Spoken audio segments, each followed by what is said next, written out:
오늘입니다. 바로 오늘이죠. 오전에 서울권역 등 수도권 주택 공급 확대 방안 해가지고 관계기관 합동으로 경제부총리가 대표로 발표를 했습니다. 이 내용을 보면은 간단합니다. 뭐냐? 26만 호를 공급한다. 그런데 사실은 내용을 보면 총 3가지 파트로 나뉘거든요. 그러니까 5월 6일에 공급 대책이 있었어요. 근데 이거를 이번 대책에 다시 한번 반복한 거, 그리고 8.4 대책 요번에 나오는 거 신규, 그리고 3기 신도시 발표는 예전에 했죠. 근데 이거를 청약을 좀 늘리겠다 이겁니다. 그러니까 좀 내용을 정리해보면 5월 6일에 서울에 7만 호를 공급하겠다고 발표한 부분이 있는데 요게 요번에 다시 들어간 거고, 8.4 부동산 대책 오늘 발표된 거에 서울에 13만 2천 채를 공급하겠다. 그리고 3기 신도시가 아직 없는데 이거를 청약을 해야 되잖아요, 분양하려면. 근데 그 청약을 사전에 하겠다. 청약의 청약입니다. 청약의 청약을 하는 게 6만으로 늘리겠다는 겁니다. 그래서 딱 읽자마자 느낀 거는 이거 이렇게 숫자 뻥튀기를 하는 건 좀 그렇지 않냐. 왜냐면 사람들이 오해할 수 있잖아요. 5월 6일에 7만 채 공급하고 이번에 26만 채 공급하고 또 3기 신도시로 또 30만 채 공급한다. 이렇게 생각하면 한 60만, 70만 채가 공급되는 거 아니냐라고 착각을 할 수가 있으니까 정확하게 얘기를 해야 되겠죠. 그래서 이번 대책만 보면은 실제 공급량은 13만 2천 채가 됩니다. 추가적으로 생긴 거요. 자, 그러면 우선 복습부터 해봅시다. 아까 5월 6일에 발표된 서울 7만 호 공급 계획 있죠? 이게 요번에 다시 들어갔다고 그랬으니까 요 부분 볼게요. 자, 5월 6일입니다. 국토교통부에서 수도권 주택 공급 기반 강화 방안 해가지고 정책을 발표한 게 있는데, 여기 내용을 보면 이렇게 됩니다. 뭐냐? 공공재개발을 하겠습니다. 이걸 좀 활성화 시켜가지고 4만 채를 좀 공급하려고 합니다. 그리고 준공업지역, 그리고 상가나 이런 오피스 건물이 공실이 나는 데가 있으니까 그거를 좀 고쳐가지고 원룸이나 고시원 같은 걸 좀 바꾸자. 그렇게 해서 이제 1인 가구한테 좀 빌려주자 하는 게 1만 5천 채. 그리고 이제 빈 땅, 국가가 가진 땅이나 아니면 공공기관 자리를 개발을 해가지고 15,000채를 공급합시다. 이런 내용이 있었습니다. 그래서 이 내용을 좀 보면은 우선 공공재개발이 있어요. 그래서 2022년까지 해가지고 4만 호를 공급을 하겠다라는 건데, 정확하게 보세요. 2022년까지 부지를 확보하겠다는 겁니다. 그러니까 이때까지 입주가 된다는 게 아니고 땅을 확보한다. 22년까지 땅을 확보해서 그때부터 이제 착공하고 이렇게 되면은 25년이나 26년쯤에 입주가 되는 거겠죠? 라고 생각을 하시면 돼요. 근데 이게 20년, 21년, 22년 이렇게 나눠가지고 최대한 부지를 확보하겠다라는 내용이 있었어요. 그런데 이게 정부가, 그러니까 결국에 SH든 LH든 정부 공기업이니까 정부가 이제 지지부진한 재개발 지구에 우리가 뛰어들어가지고 내가 인허가도 좀 빨리 해주고 용적률도 인센티브도 주고 여러모로 내가 좀 혜택을 줄 테니까 대신에 임대주택을 좀 너네가 좀 우리한테 줘. 그래가지고 우리가 이걸 가지고 임대사업을 좀 하려고 해. 공공임대사업을 하려고 해. 라는 내용이었단 말이죠. 그런데 이게 그러면 잘 될까? 많은 사람들이 의문을 갖고 있었어요. 왜냐면 정부가 껴가지고 잘 안 되거든요. 보통은 민간에서 진행을 해도 될까 말까 하는 게 재개발이고 이런 것인데, 이게 정부가 끼기 시작하면 이제 공공성을 확보한다는 얘기는 뭐겠어요? 당연히 사업성이 안 좋아지는 거고 뭔가 좀 비용이 더 늘어나는 거란 말이죠. 그래서 이 정책이 발표되고 나서 약 2달이 지난 7월 22일 기사입니다. 정부가 제안한 공공재개발이요? 글쎄요 라는 제목으로 기사가 떴는데, 서울시에서 9월 달에 공공재개발을 한번 하려고 하니까 시범사업지를 모집하겠습니다 라고 했는데, 여기에 요청 한번 들어볼까요? 라고 한 데가 2군데밖에 없다. 그리고 그 2군데도 실제로 공공재개발을 하겠습니다가 아니고 어떤 건지 한번 들어보려고, 정보를 좀 파악하려고 이거를 신청을 했다는 거예요. 단순 정보 공유 차원이다. 그래서 이 정부가 말하는 대로 공공재개발 앞으로 대대적으로 추진을 해가지고 7만 호를 공급하겠습니다 라고 했지만, 실제로 시장에서는 반응이 뜨뜻미지근한 거예요. 2곳 정도가 한번 정보 공유로 참석을 했다. 그러니까 지금 이 7만 호 공급도 될까 말까도 불투명한 상태다. 자, 두 번째, 유후 공간 정비 및 재활용 해가지고 준공업 지역, 그러니까 약간 공장지대 같은 곳들이 좀 땅이 좀 있거든요, 서울에는. 그래서 그런 데를 좀 우리가 확보를 해가지고 주택을 짓자. 그리고 뭐 오피스나 상가 같은 거 공실 있는 거를 좀 재활용을 해가지고 짓자. 요것도 있습니다. 근데 이것도 마찬가지로 22년까지 부지 확보예요. 그러니까 이 5월 6일 대책이 사람들의 입에 오르내리지 않았던 이유가 뭐냐면 22년까지 부지 확보를 하겠다는 건데 그럼 실제 입주는 언제냐 도대체. 그래서 이게 뭐 사실 공급 대책이 맞냐 하면서 사람들이 논란이 있었죠. 그리고 이 5월 6일 대책에서 딱 하나 임팩트 있었던 게 바로 이거였죠. 뭐냐, 용산 정비창, 용산 국제업무지구에다가 8,000채를 짓겠습니다. 여기 오피스텔하고 아파트 해가지고 공공임대로 쫙 짓겠습니다 라고 한 부분이 있었어요. 그래서 그때 이것만 난리가 나고 나머지는 다 별로 얘기가 없었단 말이죠. 근데 이것도 보면은 용산 정비창은 21년 말에 구역 지정을 하고 그 다음에 23년 말에 사업 승인을 해서 이때부터 뭐 분양을 할까 말까 얘기입니다. 이해되시죠? 그러니까 결국에 이 5월 6일 대책에서 지금 시장에 영향을 주고 있는 거는 용산 8,000호 정도? 그리고 이것도 23년에 분양을 한다, 뭐 임대 뭐 계획이 나온다 라는 거가 목표이지 이것도 아직은 모르는 내용입니다. 그래서 정부가 왜 이렇게 이걸 공급 대책이라고 발표를 했느냐, 사실 정해진 것도 없는데 왜냐, 향후에 공급이 절벽이라는 거를 정부도 안 거죠. 미리 알고 있었겠지만. 그래서 이것 때문에 사람들이 너무 걱정이 많은 거예요. 21년도 22년도 뭐 23년도 계속 공급이 안 될 것 같은데 이거 어떡합니까 라는 거에 대해서 정부가 이런 우려를 잠재우려고 하는 거예요. 이 사람들이 너무 겁이 나가지고 막 매수세가 늘어나니까. 그래서 정부가 하고 싶은 말은 조금만 기다리면 공급이 되니까 기다려달라, 믿어달라 이거였겠죠. 그러면 이 대책이 나오고 나서 시장의 반응은 어땠을까요? 아, 이거 안 되겠는데, 좋은 집이 부족한데, 그리고 나와봐야 임대 아파트일 것 같은데, 그리고 임대 아파트도 평수가 뭐 30평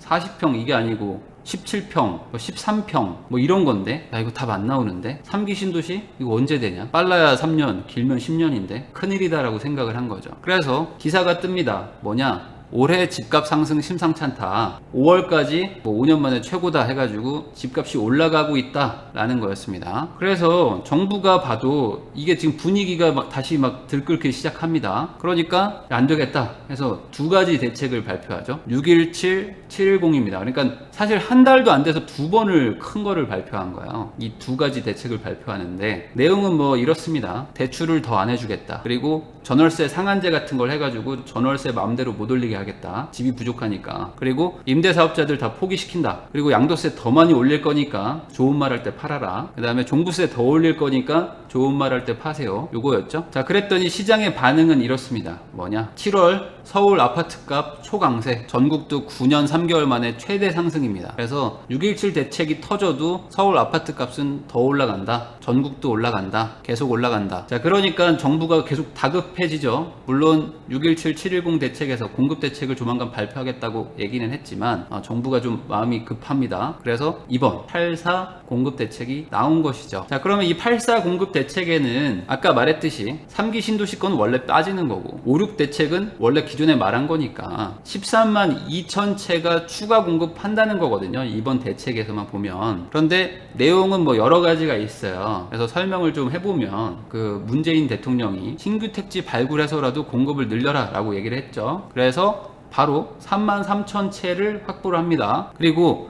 3기 신도시도 어차피 짓는 거 좀 용적률을 좀 높여가지고 좀 더 지어라 라는 게 해서 2만 4천 채. 그리고 재건축, 재개발을 조금 더 추진을 잘 할 수 있도록 우리가 좀 뭐 규제를 좀 풀겠다, 그런 게 7만 호. 그리고 기타 뭐 짜잘한 거지만 도심지의 규제들을 좀 풀어가지고 한 5천 채 정도를 공급하겠다라는 이 네 가지가 이번 대책의 큰 틀입니다. 첫 번째로 보면은 신규 택지 발굴해서 3만 3천 채가 있어요. 근데 지금 논란이 되는 게 어디냐, 이 바로 태릉 골프장입니다. 이게 군인 전용 골프장인데 이게 노원구에 있습니다. 근데 이게 면적이 꽤 커요. 20만 평 정도 되더라고요, 아까 보니까. 그래서 이게 면적이 꽤 커가지고 여기 이 골프장을 다 없애고 여기다가 아파트를 지으면 한 10,000채 정도 들어간다 라는 내용입니다. 그리고 캠프 킴이라고 해서 이제 용산공원 미군 기지 부지를 반환을 빨리 받아가지고 여기다가 지금 아파트를 좀 임대 아파트 같은 걸 좀 짓겠다. 그리고 뭐 과천청사나 뭐 지방조달청 뭐 이런 동네들, 그러니까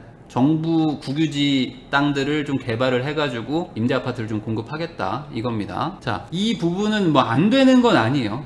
되긴 되겠죠. 당연히 국유지니까 뭐 공급을 하려면 할 수는 있습니다. 그런데 반대로 당장 될 일도 아닙니다. 왜 그러냐? 오늘 바로 기사가 떴습니다. 정청래 민주당 의원이죠. 마포 쪽입니다. 마포가 이제 지역구인데 상암동에다가 또 임대주택을 짓냐, 그 DMC 부지에다가 또 임대주택 짓냐 하면서 지금 여당 의원이 반기를 듭니다. 그리고 이제 구청장도, 마포구청장도 이건 아니죠 하면서 막 지금 반발하고 있고, 과천시장도 이거 왜 과천 정부청사에다가 왜 이거를 하냐 하면서 반대하고 있고, 지금 뭐 서울시에서도 반대하고 있고 뭐 이런 것들이 있습니다 지금. 그러니까 이게 발표한다고 해서 바로 뭐 건물이 없어지고 공사가 진행돼가지고 분양되고 이런 게 아니죠. 그러니까 뭐 안 되는 건 아니겠지만 당장은 어려울 것이다. 여기 보세요. 상암동은 이미 임대 비율이 47%인데 여기다가 또 짓습니까? 국회의원과 지역구에 협의도 없이 이렇게 일방적으로 발표하면 안 되지 않나요? 라는 얘기들이 돈다는 거죠. 자, 그리고 3기 신도시 있죠? 3기 신도시도 어차피 짓는데 조금 용적률을 좀 높여가지고 기왕 짓는 거 좀 집을 좀 많이 짓자 해가지고 한 2만 채 정도를 더 늘립시다 라는 게 있어요. 근데 3기 신도시가 되면 저게 공급이 될 텐데 3기 신도시가 언제 될 거냐라는 건 사실 아직은 부정확합니다. 왜냐면 정부는 지금 3년 안에 입주시키겠다. 요게 지금 발표 아니거든요. 올해가 2020년인데 2023년이면은 3기 신도시에 입주가 될 것이다 라고 발표를 했는데 솔직히 그 말을 믿기는 어렵습니다. 왜냐면 아직 보상도 안 됐다. 근데 보상도 안 됐는데 3년 안에 택지 조성하고 건물 올리기는 빠듯하다.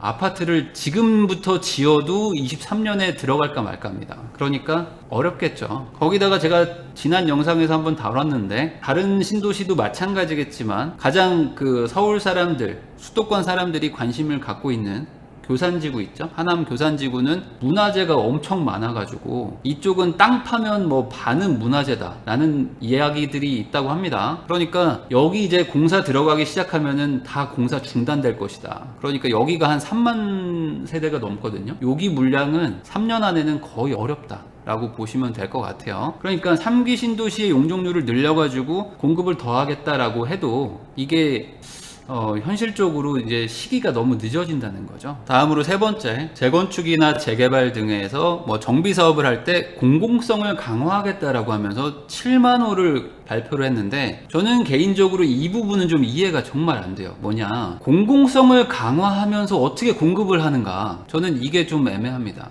무슨 소리냐, 공공성을 강화한다는 것 자체가 사업성을 악화시키는 거거든요. 그러니까 사업성이 안 좋아지는데 사업을 하세요, 수익이 안 좋아지는데 사업을 하세요, 그래서 공급을 합시다라는 거거든요. 근데 요걸 내용을 볼게요. 정부안은 뭐냐, 기존에 용적률이 250%인 그런 단지들이 있을 텐데 여기에다가 플러스 250%를 더 주겠다. 그러니까 지금 집보다 세대수를 2배 가까이 늘릴 수 있는 거예요. 근데 그렇게 늘어나는 거에 4분의 1은 임대 아파트로 짓자. 그리고 나머지 4분의 1은 공공 분양으로 돌리자. 그리고 늘어난 거의 절반은 일반 분양으로 돌려가지고 여기서 좀 수익성을 올려라. 그리고 원래 조합원들은 한 채씩 가지면 되지 않겠냐 라는 거예요. 그러니까 단순히 보면은 나쁘지 않은 것 같다라고 생각을 하실 수도 있을 것 같아요. 왜냐하면 여기가 지금 500채가 있는데 자, 너네 용적률을 팍 늘려줄게. 그래서 250채를 팔어. 그래서 이걸로 공사비를 벌자. 그래서 니네도 새 집으로 바꾸고 여기 임대 아파트도 공급을 하고 그다음에 분양까지 해가지고 공공성도 살리면서 너네도 새 집으로 바꿀 수 있으니까 얼마나 좋냐.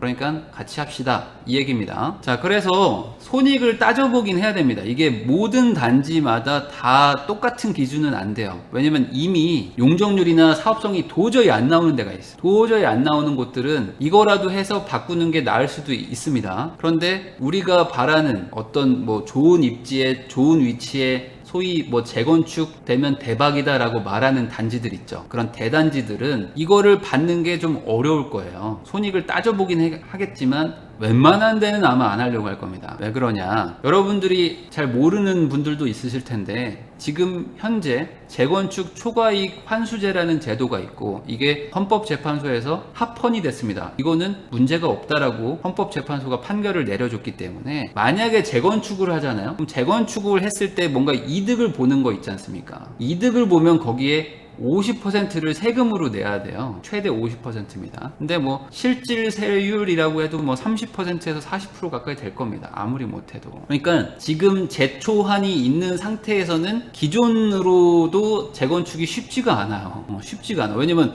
해도 이득 본 거에 50%를 무조건 세금으로 내라고 하니까. 자, 거기다가 민간 분양가 상한제도 있습니다. 뭐냐? 이거는 분양 가격을 강제로 결정해 준다는 거예요. 그러니까 내가 이득을 많이 보면 뭐 세금도 내고 뭐 할 텐데 분양가가 결정이 돼버려. 낮게 결정되겠죠. 낮게. 그러니까 이득을 뭐 보는 것도 없어 별로. 그리고 번 거에 50%는 당연히 내야 되고요. 자, 거기다가 임대 물량이 늘어나는데 이 임대 물량을 늘어나는 이 세대수가 늘어나는 거는 공사비가 들지 않겠습니까? 당연히 집을 1000채 짓는 거랑 집을 2000채를 짓는 거랑 당연히 공사비가 차이가 날 거 아니에요. 근데 그 공사비를 국가에서 내주는 게 아니고 일반 분양분을 팔아가지고 그걸로 임대 아파트를 지어줘라라는 거예요. 용적률을 늘려줄 테니까, 세대수를 더 많이 늘려줄 테니까 일반 분양으로 많이 팔아가지고 그 판돈을 가지고 임대 아파트를 지어라 라는 겁니다. 그러니까 이 공사비가 늘어나면 당연히 뭐가 되겠어요? 이 조합, 이 단지의 이 재건축 추진 조합이 버는 이익이 감소할 거 아닙니까? 거기다가 일반 분양으로 많이 벌어야지 이게 될 텐데 민간 분양가 상한제는 그대로 살아있어. 그러니까 이득 자체가 별로 없어요. 토지 지분이 이제 반 이상 감소하겠죠. 왜냐면 세대수가 500세대에서 1000세대로 늘어나니까 내가 원래 땅 지분을 10평 가지고 있는 사람들은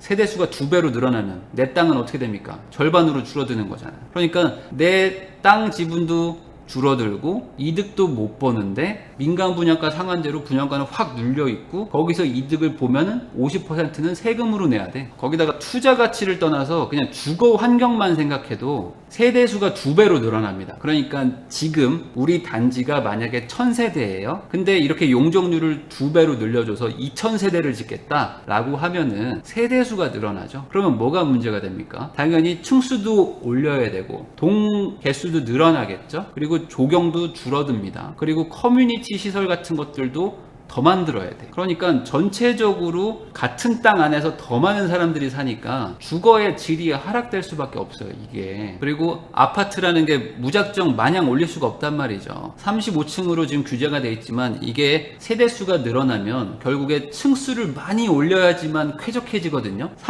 35층에서 용적률을 2배로 준다 그러면 70층을 지어야지 기존과 똑같은 수준의 건폐율, 조경 면적을 확보할 수 있단 말이죠. 그러면 어쩔 수 없이 층수를 올리는데 층수가 올라가면 문제가 뭐냐? 공사비도 같이 늘어납니다. 하늘에다가 건물을 지어야 되니까 당연히 공사비가 늘어나죠. 공기도 늘어나고. 그래서 결론적으로 사업성이 악화돼요. 이대로 가면. 그래서 정리를 하잖아요. 정부가 지금 말하는 건 뭐냐? 세대수를 한번 최대로 늘려보자. 그래가지고 중요한 겁니다. 같은 땅입니다. 똑같은 땅 위에 최대한 많이 짓자. 그리고 지은 거에 25%는 우리를 줘라. 임대로 돌릴게. 그리고 그래도 만약에 너네가 번 이득이 있다 그러면 50%는 세금으로 내라. 그리고 너네가 비싸게 분양할 수는 없다. 그러니까 분양가는 우리가 강제로 결정할 거다. 분양가 상한제로. 이렇게 하겠다는 겁니다. 그러니까 어떻게 되느냐? 70% 기부 체납하라고요? 안 합니다. 시장에서는 그냥 시큰둥합니다. 그리고 서울시도 바로 반대를 해버려요. 이걸 우리가 왜 합니까? 절반 이상 기부 체납하라고 하는데 이게 됩니까? 전 안 합니다. 라고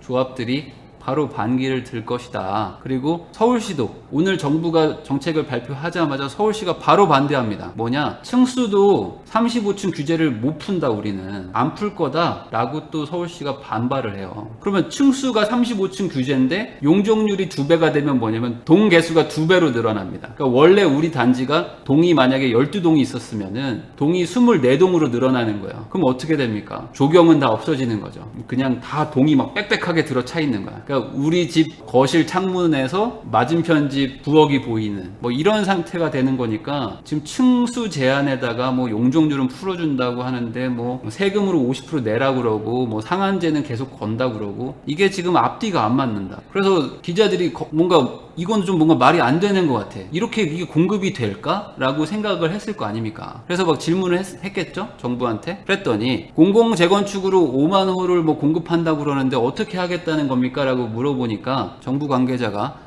그거는 그냥 가정으로 계산을 했다라는 얘기입니다. 국토교통부 주택토지실장은 5만 가구의 근거가 뭐냐라고 물어보니까 서울에서 이렇게 좀 정비구역으로 지정돼가지고 뭐 어떻게 해보려고 재건축이나 뭐 재개발 뭐 이런 걸 해보려고 했던 데들이 있는데 그런 데들 중에서 약 20% 정도가 공공재건축에 참여한다는 가정하에 뽑았다. 그러니까 이게 이렇게 될 수가 없는데 이걸 가정으로 5만 가구를 뽑은 겁니다. 그래서 이렇게 하면은 아마 5만 채가 공급은 되지 않겠습니까? 라는 게 이 내용이라는 거예요. 이 공급 대책이. 그러니까 이 가정이 틀리면 공급은 안 되겠죠. 그런데 여당에서는 얘기하는 게 있습니다. 뭐냐? 자, 용적률 최대 500%로 풀어줬습니다. 그리고 50층까지 재건축을 허용해 줄 테니까 너네들 재건축해라. 그래서 새 집으로 바꿔서 사세요. 니네들이 원한 게 그거잖아. 대신에 니네가 버는 수익의 90% 이상은 다 우리가 환수하겠다. 자, 환수라는 건 뭡니까? 공공임대로 가져가든지 세금으로 걷어가든지 하여간 너네 주거 환경이 나빠지긴 하겠지만 그래도 새 집으로 바뀌는 게 어디냐. 대신에 너네가 뭔가 이득을 본 게 있다 그러면 90%까지는 우리가 가져가겠으니까 공급을 같이 할래? 라는 거예요. 그러면 제가 재건축 아파트에 사는 사람이라면 과연 이거를 할까? 라고 생각해보면 이걸 할까요? 여러분들은? 제가 지금 집주인 편을 드는 게 아니고 아니 우리 집이 층수가 50층으로 늘어나는데 동간 간격은 더 짧아지고 그 아파트는 또 층수가 높아지니까 또 막 엘리베이터는 막 붐비겠죠? 지하주차장도 2층 파는 게 아니라 3층, 4층을 파야 될 거 아닙니까? 그리고 이제 조경도 막 안 좋아지겠죠? 커뮤니티 시설 같은 것도 많이 못 넣을 거고. 그리고 이거 공공재건축이니까 또 시행사로 정부가 낍니다. 같이. SH나 LH 공기업들이 껴요. 그러면 막 설계 같은 것들도 막 간섭이 들어올 거고 그리고 분양가 상한제는 여전히 적용을 받으니까 좀 멋지게 고급화해서 짓지도 못하죠. 그리고 이득을 보면 50%는 재건축 초과이익으로 환수돼. 그리고 정부에서는 너네가 혹시나 이득을 본다 그러면 90%까지는 우리가 다 환수할 테니까 집값 상승은 없을 것이다 라고 얘기를 하는데 집주인 입장에서 이걸 왜 합니까? 이걸 왜 해? 자, 거기에 네 번째입니다. 규제 완화를 조금씩 해가지고 도심의 공급을 좀 확대할게요 해서 5,000채가 있는데 여기에서 가장 큰 건 이 부분이에요. 노후 공공임대를 재정비해가지고 3,000채를 더 공급하겠습니다. 그리고 나머지는 뭐 규제를 조금 풀 건데요. 이거는 사실 좀 불투명한 얘기들이니까 현재도 임대아파트가 있습니다. 현재도 임대아파트 단지들이 있는데 그게 거의 연식이 30년에 다 돼가요. 그래서 30년이 되면은 재건축을 할 수 있으니까 기존의 임대아파트를 재건축을 해가지고 여기에 용적률을 거의 500%로 확 올려가지고 아까 말했던 지금 있는 그 임대아파트들을 더 높게 올리고 동을 더 많이 세워가지고 3,000채를 더 공급하겠다는 겁니다. 그러면 기존에도 임대아파트니까 뭐 하려면 할 수는 있겠죠. 그런데 여기도 이제 임대아파트지만 삶의 질이나 뭐 이런 주거 환경은 조금씩 좀 나빠지는데 뭐 그거는 뭐 정부의 소유니까 뭐 이거는 뭐 추진한다면 추진은 할 수는 있습니다. 그리고 나머지는 뭐 규제를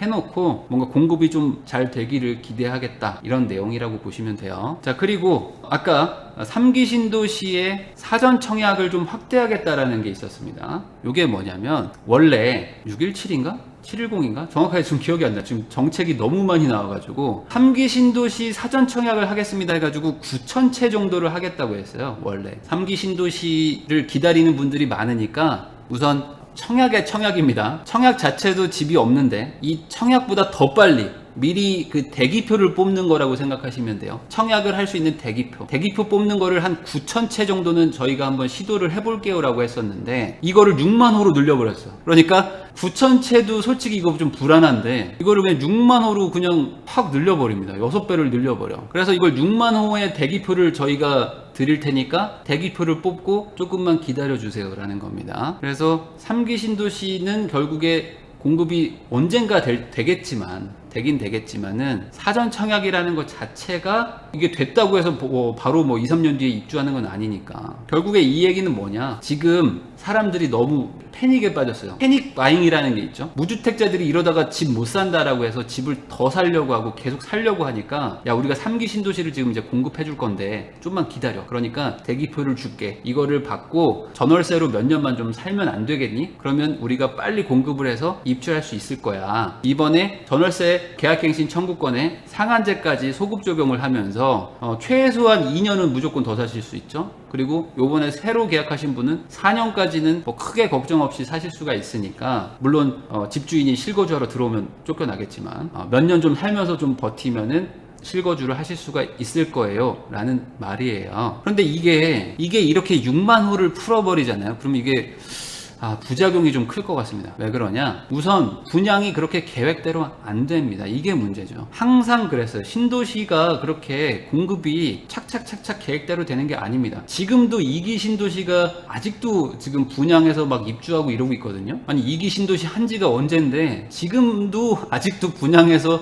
입주 한 해 만에 하고 있는 데가 있는데, 이거를 이렇게 사전 대기표를 팔아버리면 이거 바로 이렇게 입주가 안 된단 말이죠. 이 지금 3기 신도시는 진짜 조감도 하나 있어요. 그냥 이 땅에다가 이런 식으로 지을게요 라는 조감도 정도만 있는데 세부 설계도 없어. 그리고 계획도 계속 바뀔 겁니다. 지금 보세요. 용적률 더 올려서 좀 더 지으면 안 돼? 해가지고 지금 계획이 막 중간중간 계속 바뀌죠. 2달 전과 지금이 또 3기 신도시 계획이 바뀌어. 그럼 설계 다시 해야 되잖아. 근데 하다가 또 바뀔 수도 있어. 학교를 안 늘려고 했다가 학교를 늘 수도 있고, 여기다가 상업시설을 늘려다가 뺄 수도 있고, 임대아파트를 더 늘릴 수도 있고, 이게 계속 바뀐단 말이죠. 거기다가 계획도 없으니까 당연히 분양가도 애매하겠죠. 그냥 대충 우리가 한 6억 정도에 분양할 건데 우선은 대기표 받을래? 라는 거예요. 그래서 우선 분양을 받으라는 겁니다. 그리고 기다리면은 우리가 세부 설계가 되면은 하겠다. 그러니까 소위 패스트 트랙이라는 걸 하는 거예요. 패스트 트랙. 뭔지 아시죠? 설계와 시공을 같이 하는 패스트 트랙을 한다는 겁니다. 근데 이 패스트 트랙은 건설사 다녀보신 분들은 알 겁니다. 문제가 많아요. 이게 여기서 진짜 우당탕탕 하거든요. 자, 보통 이렇게 급하게 하잖아요. 그러면 뭐가 제일 문제냐면 분양가가 흔들립니다. 왜냐면 분양가라는 거는 금융비용 같은 게 커요. 이 금융비용이 커가지고 공사 기간이 늘어나거나 계획이 중간에 수정되거나 막 이러잖아요. 그럼 설계비 막 늘어나고 시공비 늘어나고, 어떤 건 지었다가 철거하기도 합니다.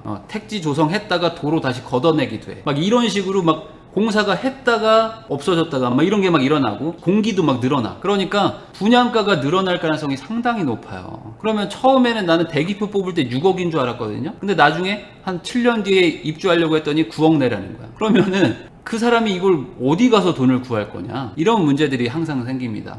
그리고 입주 지연이 제일 문제겠죠. 아니, 집이야 생기면 좋은데 나는 4년 뒤에 집이 생길 줄 알고, 우리 애가 지금 4살이니까 4년 뒤에 8살 될 때 그 집 들어가가지고 거기서 초등학교부터 쭉 다녀야지 라고 생각하고 이 대기표를 뽑는 사람도 있을 거 아닙니까? 그런데 이 대기표 뽑았어. 우리 영식이 지금 4살인데 8살에는 우리 내 집 마련해가지고 우리 영식이는 하남 교산초등학교 보내야지 라고 마음을 먹었는데, 실제 입주는 중학교 될 때 들어간다. 우리 4살짜리 애가 중학생 될 때 들어갈 수도 있어요. 그러면 이거에 대한 피해는 누가 보상할 거냐. 자, 이런 기사가 있습니다. 비즈니스 워치라는 데서 기사를 하나 올린 게 있는데, 9년 만에 부활한 사전 청약제 해가지고, 이번에는 과거에 그런 폐해가 많았으니까 이번엔 저희가 한번 패스트 트랙이지만 최대한 문제없이 한번 해보겠습니다라고 정부가 얘기한 게 있는데, 본 청약 1, 2년 전에 일부 물량에 대해서 사전 청약을 하는 거니까 너무 그렇게 걱정하지 말라. 요거 청약하면 바로 1, 2년 안에 본 청약 들어갑니다 라는 거고, 그리고 당첨되시면 본 청약 시까지 요건을 갖춘 경우에 100% 당첨이에요. 그 말은 뭐냐, 요건을 갖추지 못하면 당첨이 취소가 됩니다. 그럼 어떻게 됩니까? 나는 이 대기표를 뽑는 순간 이 집에 들어갈 때까지 계속 무주택을 유지하셔야 되고,